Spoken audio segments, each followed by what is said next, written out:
Hi, I'm back again. I wanted to talk about have a conversation about 13-year-old Shane and how he had his first spiritual awakening, and it was back. What I remember from it, and it's the reason is that I'm a part of the Mankind Project, and I was in a men's circle one evening, and I brought up how frustrated I was that the world was so mean to me. Like the world was like, why is all these people able to do all this stuff and to me and to others and just live with, get away with it. What's the why isn't there any karma for them? And there was a saying that came up was like, um, uh, if you don't believe in karma, you're usually on the other side of it, or something like that. It goes like, it's meaning that that if you don't like agree with karma or the process of it, that maybe you're on the wrong side of it, right? So, but I was like, but I'm a good guy. I'm a good person. I nurture people. I've nurtured hundreds and hundreds of people. Um, to be, if you spend some time with me, you will find that I'll be rooting for your success. You'll find that I will be your biggest cheerleader. I'll be the one that will be the one to say, "Hey, this is what I think we could, how I could support you." So it's interesting in that sense at this, the spiritual awakening and how it's connected to, the process of how we see things. So I was going through this, and I'm, basically, I probably was venting a little bit, going, I just want to get this off my chest because I've been carrying it around for a year now. And the guy, one of the elders in the group, um, who I respect immensely, just he just said, I want to talk to that frustration, and he asked me, when was the first time you remember feeling frustrated like that, like the world's against you, and that karma's not real. And I remember it took me back, and I closed my eyes, and I went back into when I was 13, and why 13 is such a fruitful time to find things to work on that help you in today. Because that frustration and struggle was stopping me from enjoying and having more of a deep awakening in myself. So it was kind of important that I addressed it. So I went back, and it was this situation where it was my first month at high school. I was 13, and coming from primary school, you become the leaders. You become school leaders of the older kids at primary school. Then you start again in high school, and it's like you got to you're back to zero.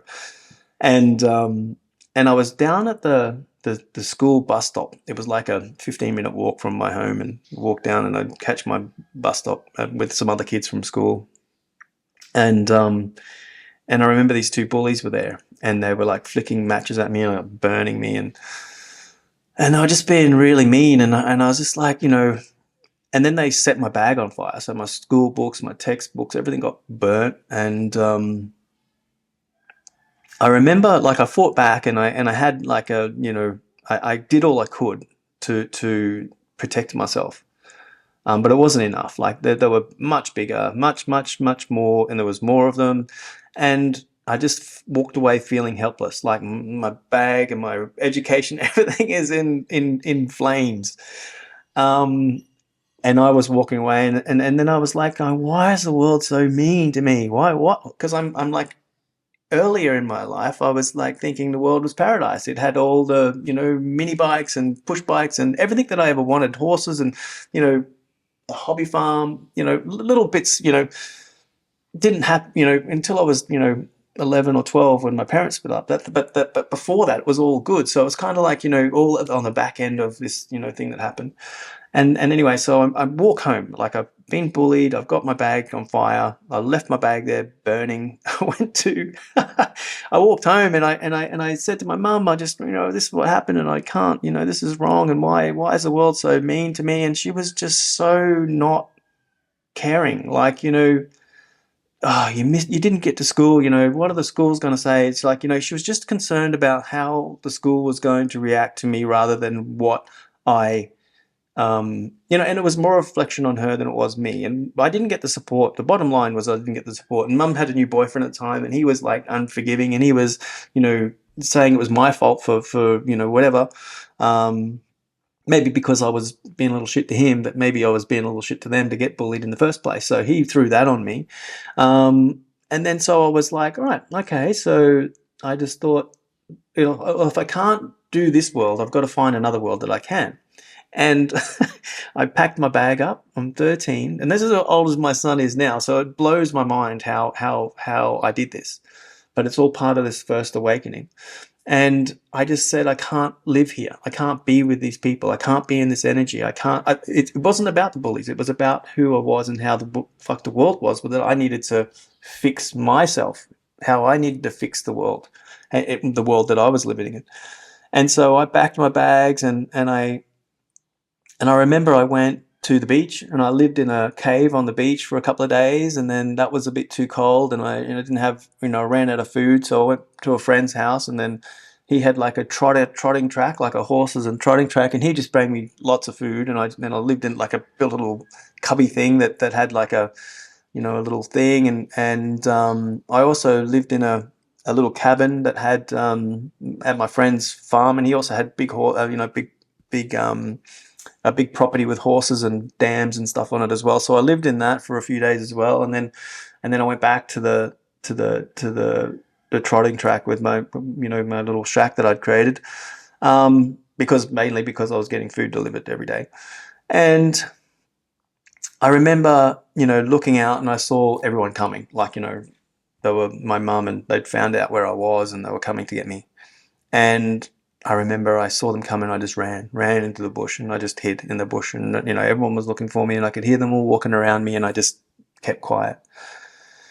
And then I heard them saying, "Shane, we want you, we love you, we need you to come home, and we'll work all this out." And then so sort of I softened to it, and I went home, and it was nothing changed. It was just like the same old, same old. It was just the same old thing that was happening. So I was really disappointed, and so I didn't know what I was going to do. I couldn't stay there, and my hideout had been caught in my hideout.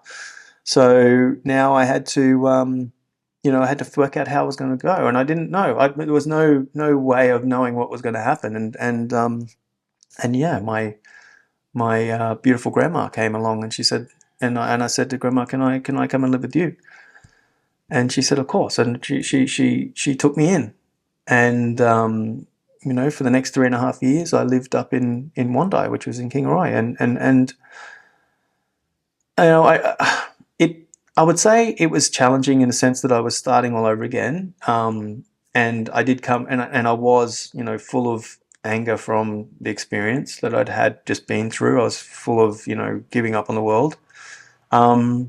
But somehow, in some way, it all softened me. I played rugby league with the kids, and I had a lot of Aboriginal friends, and I got really connected to the journeys of other people, not just my own. Right, like I felt accepted. My journey felt acceptable now, and so yeah, I fell in love with a young lady, and still hold a lot of emotions around that. And but for that time that I was there until I was 16, it was my time to develop in my own, in the environment that I wanted to develop in. Right, like I had some kind of like understanding of what it was that I wanted to do, was to try, and I knew that what I didn't want.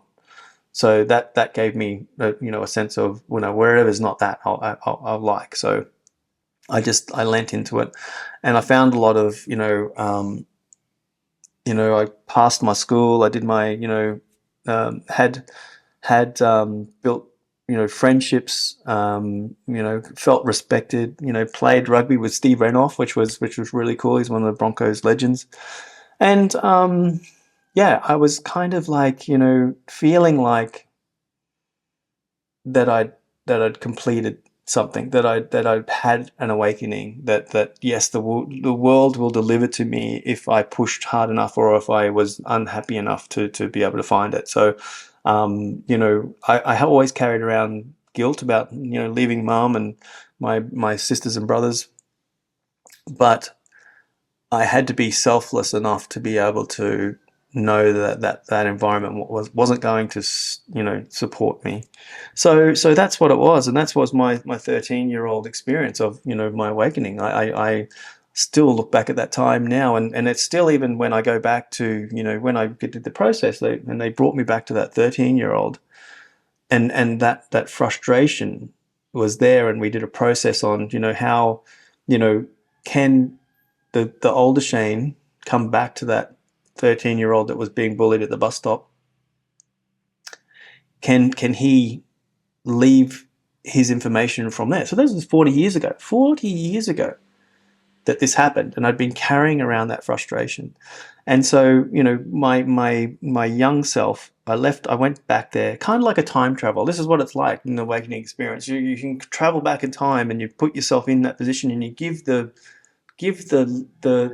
knowledge from today, from today, the now person, to the young person, and nurture him, and give him that, and then you can leave that knowledge there, and then come back to the future, come back to the present, and the world kind of shifts. The world sort of becomes a little bit different, because you've changed that part, or the feeling of changing that part changes the feeling of, what the frustration was that was happening in the process. So that's what I did. The 13, I recommend it if you're feeling like you can, that you're being called to do an awakening, that you're, because it isn't for everyone. Not everyone's here to awaken. But the breadcrumbs, or the parts where you look, and 13 is a great age to look. It is a good start of your process, right? The processing part is if you're looking for that type of thing, it's there for you if you want it. It's a fruitful place for you to do that. So that's my second video. I just wanted to, I'd love to hear your comments about it. Did anybody go through their experience with a bully, but it turned into, it just triggered a bunch of other stuff that was happening for you, and it was kind of, you could say it was almost like a gift to be able to move you to a place where you can. And I'm not saying that, all bully experiences are, a gift. I'm saying that, has anybody had that experience where they've turned something that's been a negative into a very much a positive thing, and then being able to go back and be able to work on that as a more wiser person, in an awakening experience. So yeah, so I look forward to that, and look forward to seeing your comments.